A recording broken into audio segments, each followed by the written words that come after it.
இருப்ப போல அங்க போயிட்டு. நானும் அங்கே போயிட்டு ஜாலியாக இருப்பேன். நீ தாங்க நான் எல்லாமே சோகமாக இருப்பேன். நான் ஏன் சோகமா இருக்க போறேன்? நீ இல்லைன்னா சந்தோஷமா இருப்பேன். டிவி கூட அடிச்சுக்க தேவையில்ல. பார்ப்போம்.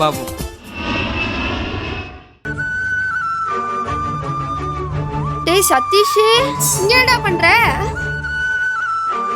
சி பிரம்மையா?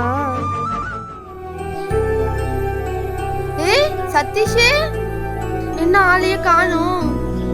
ச்சே, இதோ பிரம்மை. எங்க?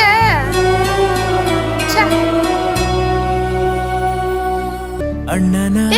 நம்ம அண்ணன் ஃபோன் பண்றான். ஹலோ நான் நீ எப்படி இருக்க? நல்லா இருக்கேன். நீ எப்படி இருக்க? என்ன நான் எல்லாமே சோகமாக இருக்க போறியே? ஏய் நீ இல்ல நான் சோகமா இருக்க, சந்தோஷமா இருக்கேன். சரி ஆஃபீஸ் கூப்பிடுறாங்க, அப்புறம் வந்துட்டேன். சரி. ச்சே, நீ எல்லாம் மொதல் வரும்பு தெரியுது. உன்னை ரொம்ப மிஸ் பண்ணிட்டேன்டா. என்னதவன் செஞ்சு புட்டோ, அண்ணன் தங்க ஆயி புட்டோ.